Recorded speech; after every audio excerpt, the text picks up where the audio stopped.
To talk a bit more about what's happening in Ethiopia, I'm joined now by our Chief Foreign Affairs Editor, Rob Parsons. And Rob, on the military situation, first of all, we saw an outline of it in that report. But does it seem to you that the Tigrayan rebels now present a potentially serious threat to the capital, to Addis? Yeah, it does look like that. They're still quite a long way away, 380 kilometers from these two towns that allegedly have been taken. And the terrain is quite mountainous. It would not be easy for them to advance and to take Addis Ababa.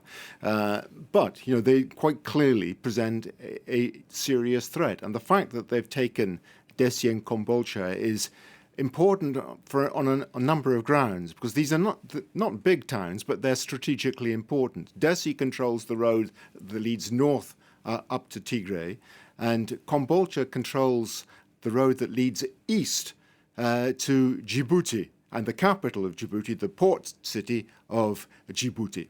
95% of Ethiopia's trade goes through that port. So if you manage to block that road, you go a long way to blocking much of the trade of Ethiopia with the outside world. So strategically, it's critically important. It's also potentially important for breaking what the rebels refer to as the Siege of Tigre, because if they have control of the roads to Djibouti, they can allow supplies to get through from Djibouti itself up into Tigray.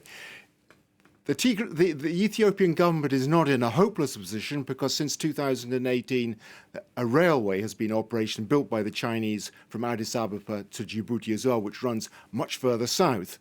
So they do have options. But there's no doubt that the Tigrayan rebels are putting enormous pressure on the Ethiopian government. And the Ethiopian army has quite clearly struggled. Its capabilities are being called into question now after its failure to deal with the rebels in Tigray. And this war's been going on really for 1 year now, and we have extremely damning evidence today by the United Nations of the scales of crimes that are being committed. This is a new report, and they're talking about potentially war crimes by all sides. What do you make of all of that? Yeah, I mean, this is a damning report by the United Nations Human Rights Commissioner, and in conjunction, it has to be said, with the Ethiopian Human Rights Commission as well. The fact that the Ethiopians participated was a condition imposed on the UN by the Ethiopian government for access into the area. But the report is damning. As you say, on all sides, it covers the period of November to June,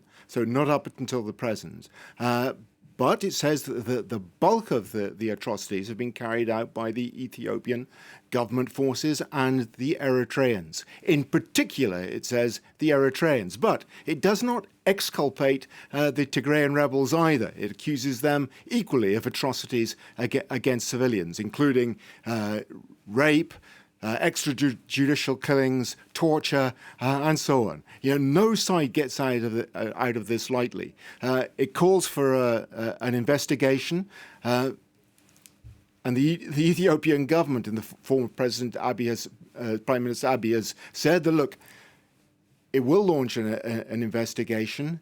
It accepts the report, although it has serious reservations about it. And for its part, it says it exculpates the Ethiopian government of the accusation that it was deliberately denying aid for humanitarian causes to the civilian population of Tigray, and on the issue of genocide as well.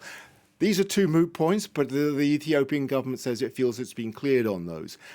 What the investigation will come up with remains to be seen, and whether or not an investigation, if it is conducted by the Ethiopian government, can ever be considered free and fair. All right, we'll wait and see. Thanks very much indeed, Rob Parsons, for us there.